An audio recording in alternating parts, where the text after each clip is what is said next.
How's everybody doing? Excellent. Who here has heard of the Global Citizen Festival? Okay, that's good. That's good. So about 2 years ago, a very inspiring gentleman by the name of Hugh Evans came to me and he said, how are we going to put the issues of extreme poverty on the map in the United States? For those of you that don't know, extreme poverty is the condition under which people live under $1.25 a day. And right now there's 1.3 billion people in the world living in extreme poverty. But we wanted to tell a different kind of story. We didn't want sort of Sally Struthers guilt story to be told. We wanted to inspire people.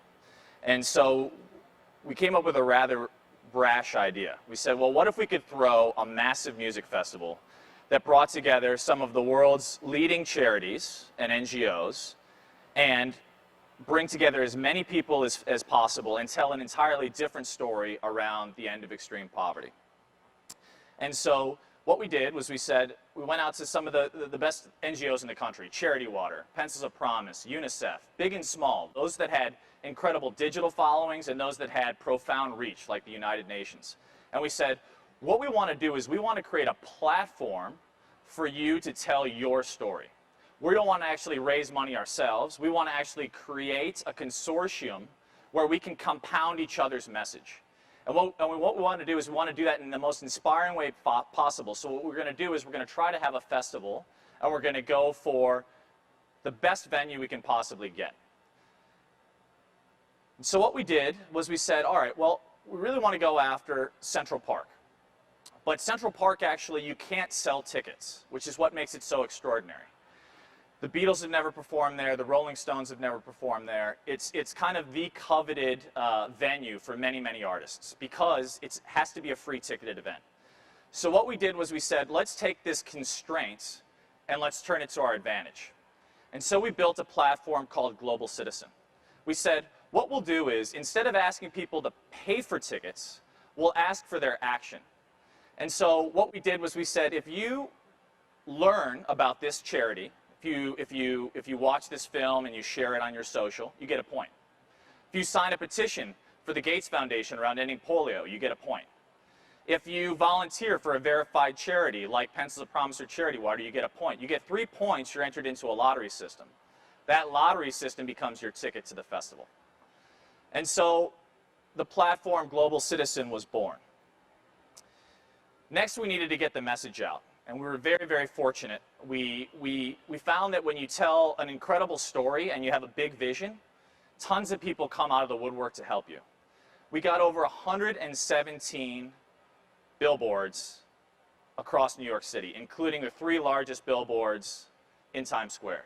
Now keep in mind, at this point, we're a very small organization, started in Australia, in the US for less than a year. We had very little money. And we just really had brashness and a big vision. But yet, tons of people got behind us, and we got actually over 2 billion media impressions through various digital technologies and print outlets, as well as some extraordinary coverage throughout the city.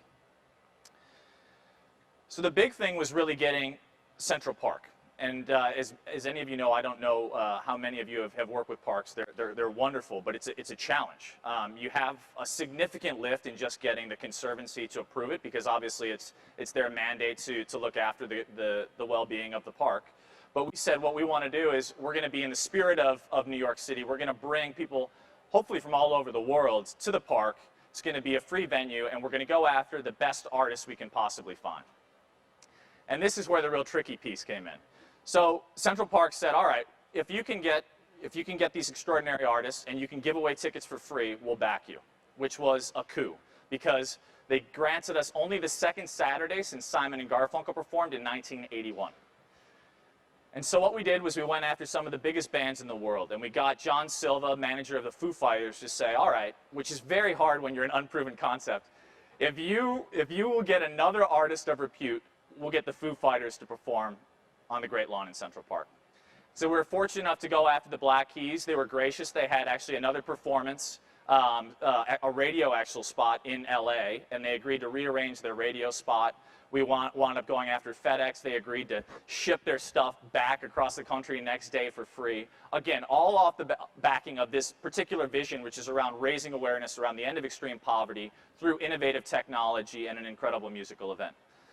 After that, a wonderful woman by the name of Marsha Vlasic, who's worked with Neil Young for years, somehow inspired Neil on our story, and we had one of the icons of social movements sign on. So we went from basically having no one to getting the Foo Fighters, the Black Keys, Neil Young, and a special surprise, we had John Legend sing John Lennon's Imagine to 60,000 people on the Great Lawn of Central Park. So why the festival? Why September? At the end of September every year, the world's leaders, 193 of the world's heads of state, come together at the UN General Assembly here in New York. And they decide on the policies that have the most profound impact on the world's poor. So our strategy was, if we throw a galvanizing event that inspires and we provide this stage for these incredible organizations, we also create an impetus for these world leaders to make profound commitments around issues affecting the extreme poor. Well, many people don't know, actually, I'm 37. In my lifetime, extreme poverty has been halved. So we want to tell a success story. We've gone from a world in which more than 2 billion people lived in extreme poverty to now 1.3 billion. And we know that it's actually possible to see an end to extreme poverty within our lifetime. And we believe it can be the legacy of our generation to see this tremendous injustice wiped off the face of the planet. So here's what we achieved. Altogether, we had a 60,000 person event. All of those people took some kind of action around the issues that they care about. They came together, they took 700,000 actions. Those 700,000 actions, including 2 billion impressions and media impressions taken through their actions, led to over $1.3 billion in new commitments for programs serving the world's poor. Our next endeavor off of the back of this model is something called Global Citizen Tickets. So what we decided to do is we said, well, what if we took this model, which was based off of this constraints around Central Park, and we actually innovated a platform where we could continue this year-round? And so we went after some of the world's biggest artists, from Beyonce to Jay-Z to Pearl Jam, and asked them, would you give us 2 tickets for every show for the next 3 years that we could use to incentivize social action on our platform? And amazingly, now over 100 of the world's biggest artists have all said yes. So we'll have a perpetual infrastructure of bands, everyone's favorite bands from around the world, that you can go on, take action, and be rewarded to have this collective experience together based upon your social action. So you're not only doing good, but you're incentivized to have these incredible experiences with the artists you care about the most. How it works, you go online, again, you take action, you earn points. You then choose the show that you want to go to, and based upon that show and your social action, there's a lottery, or you can choose a buy now feature, and you can win those tickets. So the Global Citizen Ticket platform is evolving now. We have over 100 musical artists. We just started it within the last year. We're going to go after all types of different entertainment, from sports to different exclusive experiences. And our hope is that we can build both a movement that engages people online as well as offline. So that's our theory of movement building.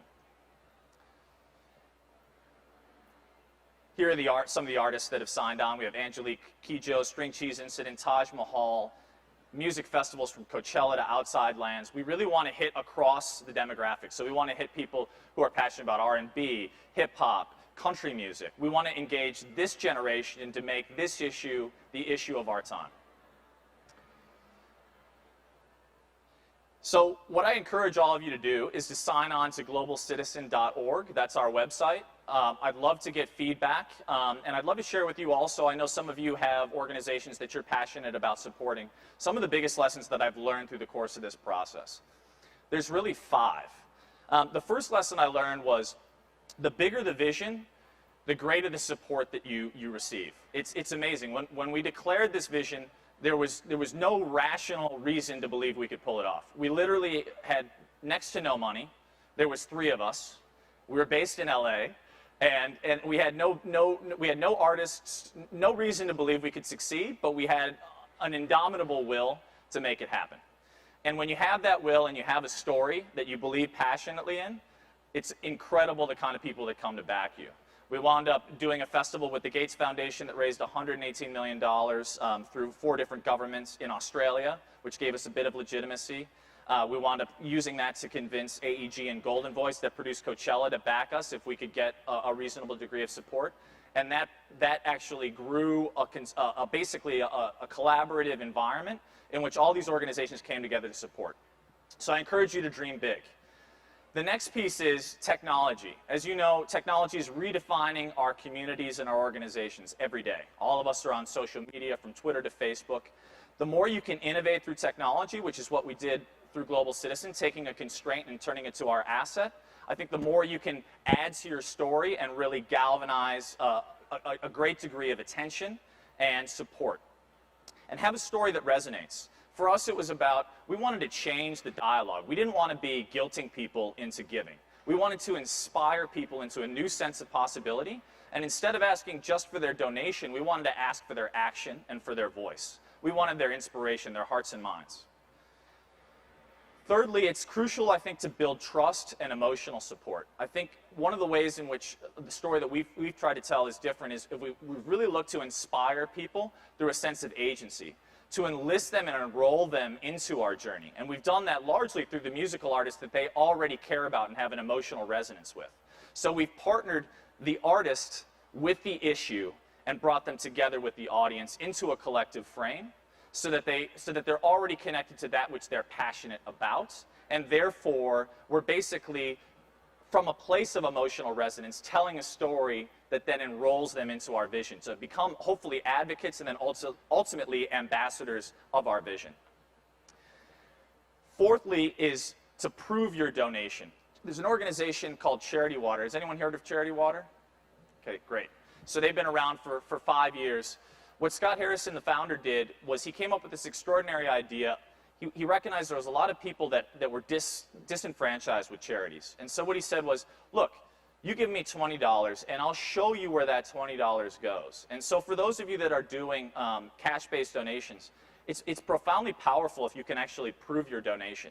He decided if I put $20 into a well, I'm going to then tie that $20 to a Google map where you can go track the well that you've just funded to Ethiopia. You can literally go through technology and see the well that you helped build.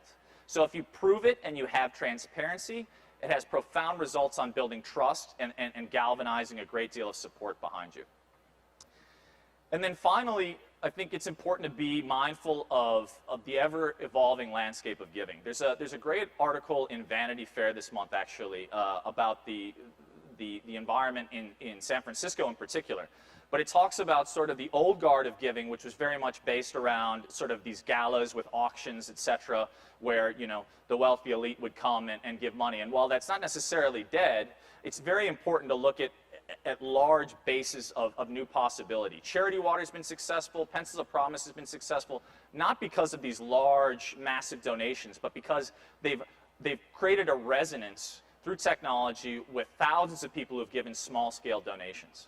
And I think if you can be mindful of that and prove the analytics of your donation, like Scott did with Charity Water, then some of the big fish from, for example, the tech sector, who look very heavily at analytics, quantitative analytics, will say, okay, not only are you proving it and you have the numbers, but you also have this incredible story to tell.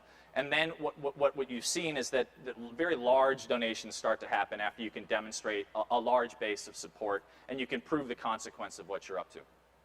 So real quickly, that was my presentation. Thank you all for listening. Again, I encourage you to go on globalcitizen.org, and I'll be around if anyone has questions. We'd love to see you at next year's festival, and thank you so much.